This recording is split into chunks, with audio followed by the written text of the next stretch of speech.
नमस्कार, आप देख रहे हैं न्यूज 18 इंडिया। मैं हूं आपके साथ सपना शुक्ला। जी हां, एक बार मौलाना का फिर से भड़काऊ बयान सामने आया है, भड़काऊ तकरार। जमीयत उलेमा हिंद के अध्यक्ष मौलाना महमूद मदनी हैं, जिनकी भड़काऊ तकरीर को लेकर अब हंगामा खड़ा हो गया है। भोपाल में जमीयत उलेमा हिंद की गवर्निंग बॉडी काउंसिल की मीटिंग में मौलाना महमूद मदनी ने सुप्रीम कोर्ट पर गंभीर सवाल उठाए। मदनी ने कहा कि अदालतें सरकार के दबाव में काम कर रही हैं। मदनी ने कहा कि सुप्रीम कोर्ट को सुप्रीम कहने का अधिकार नहीं है।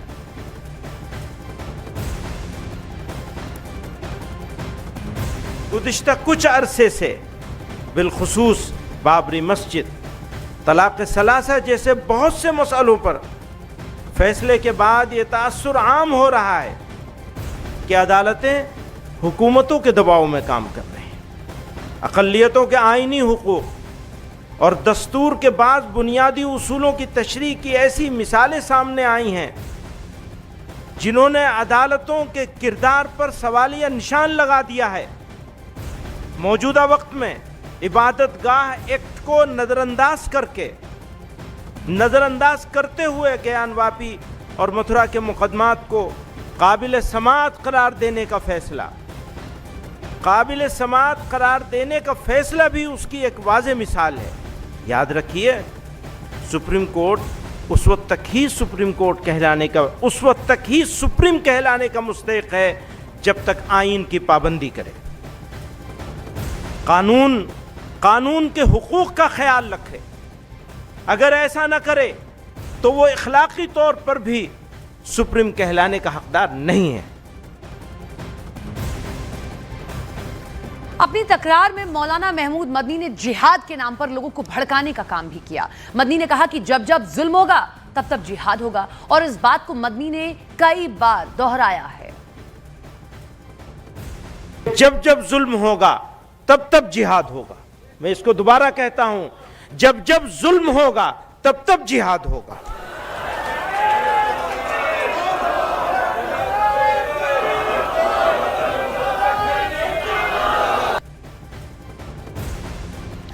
मौलाना महमूद मदनी की भड़काऊ तकरीर पर बीजेपी और संत समाज ने निशाना साधा है। शहजाद पूनावाला और संतों ने कहा कि ये लोग संविधान को नहीं, शरिया को मानते हैं।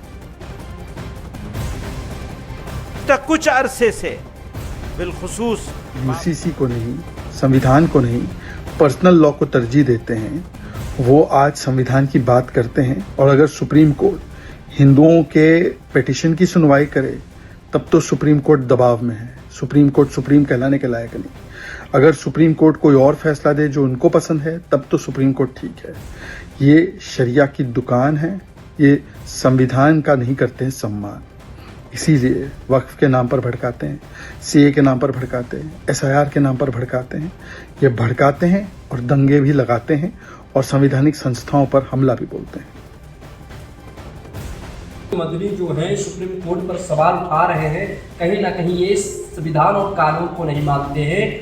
जब तक ऐसे मौलाना रहेंगे तो हिंदू मुस्लिम में दंगा करवाते रहेंगे और समाज को तोड़ते रहेंगे, समाज में नफरत फैलाते रहेंगे और लगातार मुसलमानों को भड़काने का काम करते हैं। ऐसे लोगों पर योगी का जब डंडा बरसेगा तब बुद्धि ठिकाने आएगा। ये रहने के लायक नहीं ऐसे लोग समाज में रहेंगे तो समाज में दंगा फैलाएंगे। ऐसे लोगों को तो सीधे योगी का डंडा ही बरसना चाहिए। महमूद मदनी किस तरीके से एक ऐसा बयान दे रहे हैं जिसमें वो उन फैसलों को याद नहीं कर रहे हैं जिसमें सुप्रीम कोर्ट ने कई मर्तबा वो बातें भी कही हैं अगर किसी के हक हकूक का छीना जा रहा है। लेकिन आज उन्हें राम मंदिर दिखाई दे रहा है, बाबरी मस्जिद को लेकर वो बयान दे रहे हैं। हम इस पर चर्चा भी करेंगे, लेकिन आप उनका बयान हम सुनवाते हैं आपको बार बार कि कैसे उन्होंने ये बड़ा बयान दिया है।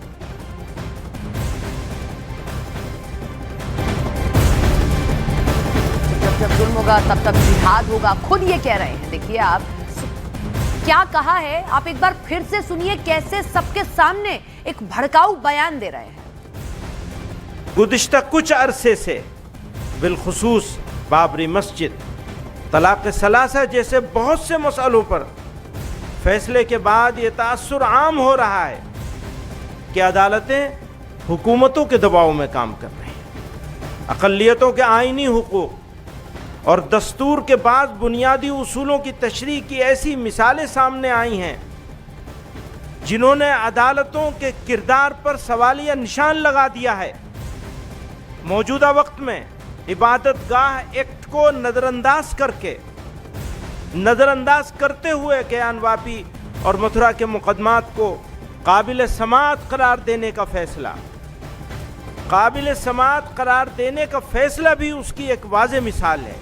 याद रखिए, सुप्रीम कोर्ट उस वक्त तक ही सुप्रीम कहलाने का मुस्तहिक है जब तक आईन की पाबंदी करे, कानून के हुकूक का ख्याल रखे।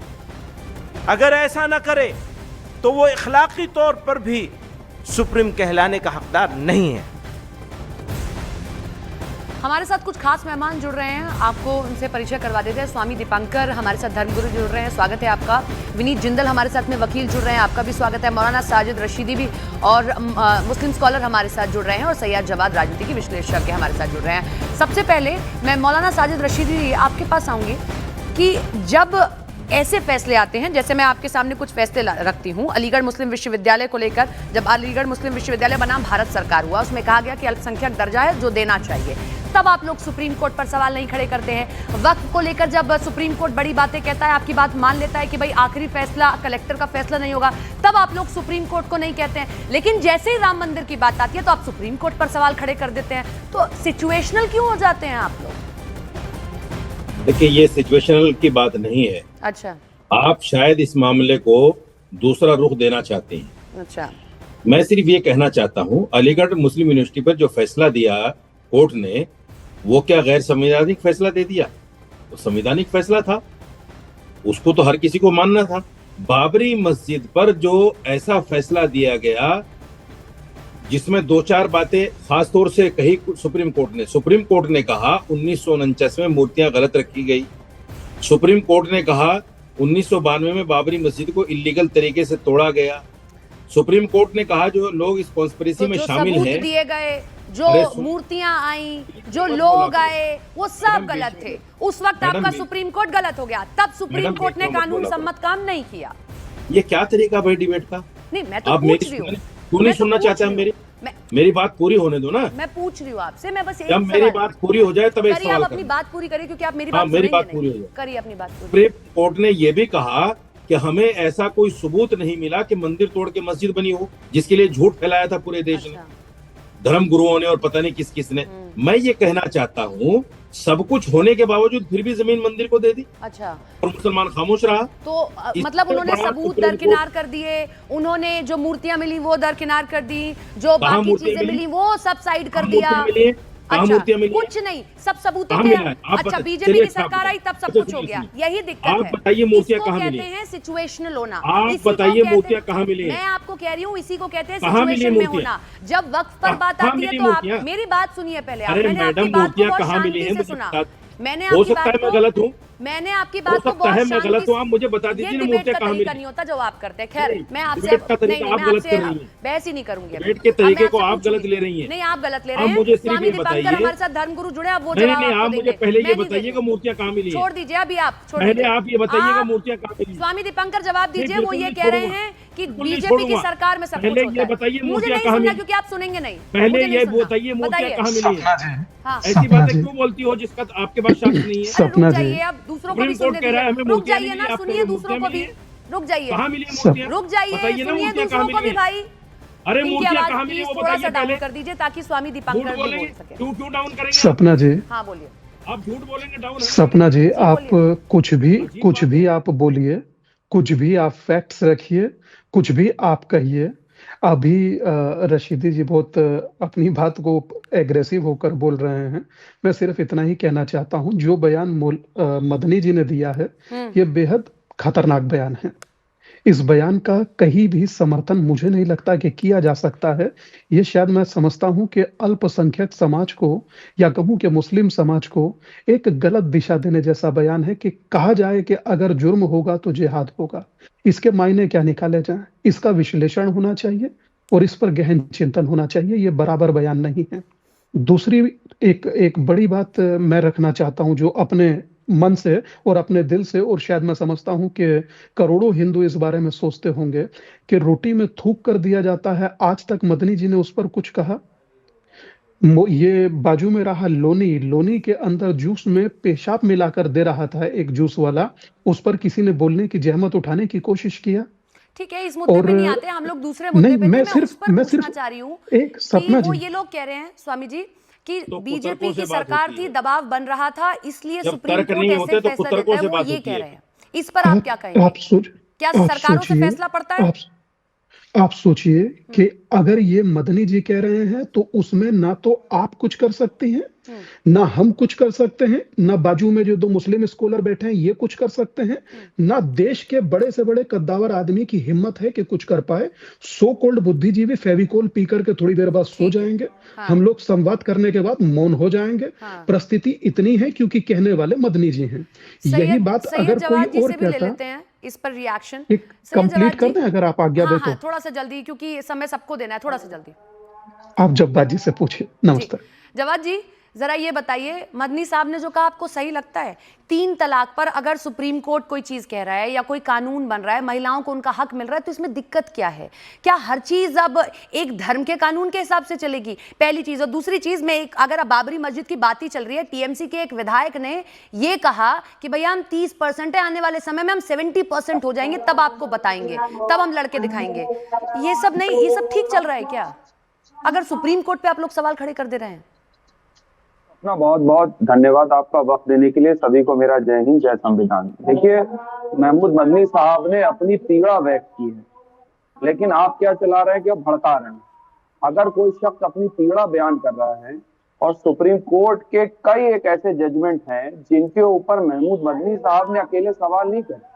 आपको याद होगा सुप्रीम कोर्ट के 4 सिटिंग जज बाहर निकल के आकर के प्रेस कॉन्फ्रेंस कर चुके हैं और उन्होंने क्या कहा कि सब कुछ ठीक नहीं चल रहा। आपको याद होगा कि प्रशांत भूषण है, सुप्रीम कोर्ट के वरिष्ठ वकील हैं, उन्होंने भी कई ऐसे फैसले देखे हैं जिनके ऊपर सवाल खड़े करे। फैसलों की बात हो रही है, जो फैसले आए हैं, जब आपके पक्ष में फैसले आते हैं तब आप लोग क्यों नहीं कहते हैं? वकील भी हमारे साथ जुड़े हैं, उनसे भी मैं आपको, वो आपको देंगे जवाब। मेरे पास समय का थोड़ा सा अभाव है, अपनी तार्किक बातों को रखिए ताकि आप सबसे बात कर सके। हमारे साथ में विनीत जिंदल जी जुड़े, वो आपको जवाब देंगे। विनीत जिंदल जी, आप वकील हैं, जरा जवाब दीजिए सैयद जावेद साहब को, जवाद साहब को, कि वो ये कह रहे हैं कि एक नहीं कई सारे ऐसे मसले रहे जिन पर सवाल खड़े हुए। जरा आप वकील हैं, उनको समझाइए आप। देखिए सपना जी, आजकल एक ट्रेंड चल गया है कि आप आइए और किसी भी संवैधानिक संस्था को कुछ भी कहिए। अच्छा। और जब सर्वोच्च न्यायालय, जो कि हमारे देश की एक ऐसी सर्वोच्च अदालत है जो सभी के धर्मों के, सभी के अधिकारों की रक्षा करने का काम हमेशा से करता रहा है, पर पता नहीं 2014 के बाद ही ये सब चीजें क्यों सबको याद आती हैं कि जी सुप्रीम कोर्ट जो है वो दबाव में है। और ऐसा कौन रहा है? ऐसा वो लोग कह रहे साजिद साहब हैं। कह रहे हैं, मैं वही कह रहा हूँ कि वो ऐसे लोग कह रहे हैं जो 2014 से पहले कभी सुप्रीम कोर्ट के जवाद ऊपर जी कोई भी कह रहे सवाल हैं। नहीं जरा उठाया गया। दोनों लोगों को फ्रेम में रख दीजिए। वकील विनीत जी, आप इनको एड्रेस कीजिए। जवाद जी कह रहे हैं, आप देखिए, आप सपना जी, आप देखिए कि किस तरीके से और लोगों को भड़काने के कह रहे, लोगों को भड़का नहीं रहे। अभी कुछ दिन पहले ही जमात उलमा हिंद के जो चीफ हैं, उनका एक बयान आया था, और क्या बयान उन्होंने दिया था केंद्र सरकार को लेकर के मुसलमानों को दबाया जा रहा है।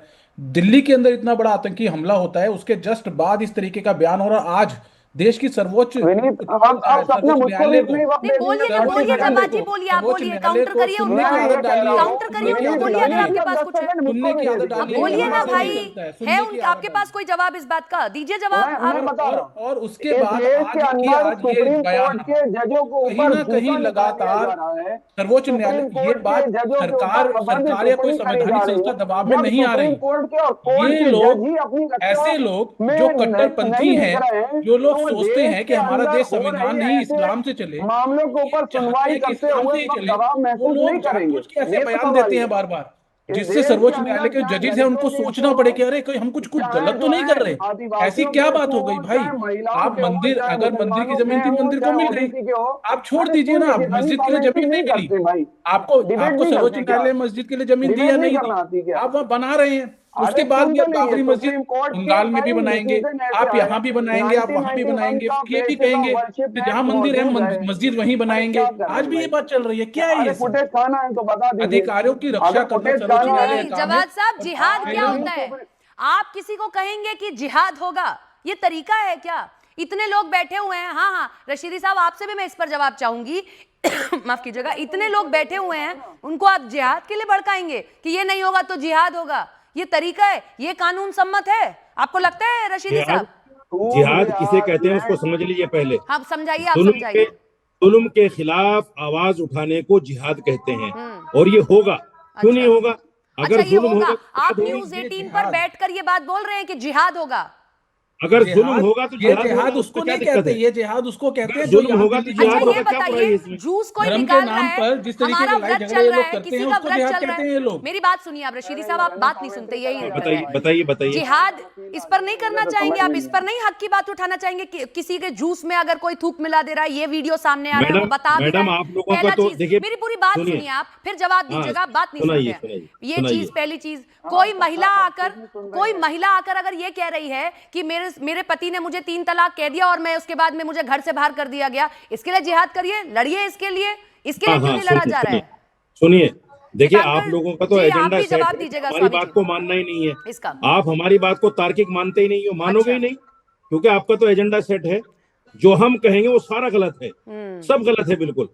आप अपनी बात जो करोगे वो सही है। सुप्रीम कोर्ट कह रहा है कि मूर्तियां नहीं मिली, मंदिर तोड़कर मस्जिद नहीं बनी। आप कह रही हैं कि मूर्तियां मिली हैं। अरे भैया, एएसआई ने खुदाई करी है, तब नींव के नीचे से स्तंभ मिले हैं। कोर्ट के खिलाफ मिली, आपके खिलाफ तो कंटेम्प्ट ऑफ कोर्ट होना चाहिए। साजिद रशीदी नई बात निकाल के ले आए। कोर्ट होना चाहिए। क्या बात कर रहे हैं? किस तरीके के लोगों कैसे को कह सकते हैं मूर्तियां मिली हैं? अब सर्वोच्च न्यायालय ने जो जजमेंट दिया उसमें मंदिर बनाने की बात की नहीं की, और आप लोग उसको मानने को तैयार नहीं होना है। चाहिए। इसका मतलब देश की संवैधानिक संस्थाओं को आप सुप्रीम कोर्ट को मान रहे हैं या सुप्रीम कोर्ट की चीफ आप जस्टिस सुप्रीम हैं? कोर्ट को मान रहे हैं? आप चीफ जस्टिस आप हैं मान रहे हैं सुप्रीम कोर्ट को? आप ये बात मुझे मत, नहीं नहीं, आप जो फैसला बैठकर आप एक बात मैं आपको बता देती हूँ, उनसे बड़ी हो गई।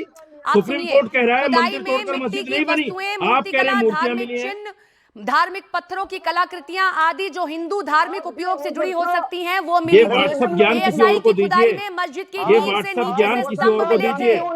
ये व्हाट्सएप ज्ञान किसी और को दीजिए। हम पढ़े लिखे लोग हैं। आइएगा मेरे पास, जजमेंट पढ़ाऊंगा मैं आपको, एक एक लाइन समझाऊंगा। उनको शायद आप समझ जाएं। समझाइए। मैं एक बात आपसे कहना चाहता हूं बहुत जिम्मेदारी के साथ। नहीं, रशीदी जी को बताइए, इनको बताना बहुत जरूरी है। आप एड्रेस इनको कीजिए। रशीदी जी के लिए, रशीदी जी की आप स्थिति ये मानिए कि आप चाहे 1 बोलिए चाहे 1000 बोलिए, आप इनसे ये पूछिए रशीदी जी से कि कौन से पैराग्राफ पर सुप्रीम कोर्ट के दिए हुए निर्णय में कौन से पन्ने पर कौन से पैराग्राफ पर लिखा है कि वहां कोई प्रमाण नहीं मिला। अगर रशीदी जी बताएं तो मैं अपने आप को चुप करता हूं, रशीदी जी को सुनना चाहूंगा। और अगर नहीं बताते तो क्यों मीडिया पर दोषारोपण करना, एंकर पर दोषारोपण करना और बोल करके चुप से चले जाना, क्योंकि पता है कि कुछ बिगड़ना नहीं है। मैं सही मायने में सुप्रीम कोर्ट के निर्णय को गलत तथ्य से ये लोग ये गलत फैक्ट्स रख रहे हैं। सही मायने में तो कोर्ट ऑफ कंडक्ट इनके लिए होना चाहिए, इनको होना चाहिए डिफॉर्मेशन कि आप किसी की सुनते नहीं हैं, आप बोलते चले जा रहे हैं। आप एक बात को 1000 बार बोलने से आपको लगता है कि गलत सही हो जाएगा। आप बताइए कि कोई एक व्यक्ति निकल करके बोले, मदनी जी को बोलना चाहिए था जो दिल्ली में ब्लास्ट हुआ ये गलत है, कि आगे लोग डॉक्टर पर विश्वास करेंगे? किसने नहीं बोला ब्लास्ट पर? सारे मुसलमानों ने बोलना ये चाहिए था। आप बोल रहे हैं कि जुर्म होगा तो जिहाद होगा। आप सोचिए, अगर आप जैसा बुद्धिमान व्यक्ति या आप जैसा बुद्धिजीवी व्यक्ति ये सब कहेगा, ओवरलैप मत कीजिए रशीदी जी, सुनिए उसके बाद बोलिए। मुसलमान कंडम करता है। अगर आपके दिमाग में मैं समझता हूँ सपना तो आप नहीं सुनोगे, आपके सपना इस तरीके से करी हुई वार्ता का कोई लाभ मुझे लगता है नहीं। पता है क्या, क्योंकि ऐसा होता ही नहीं है।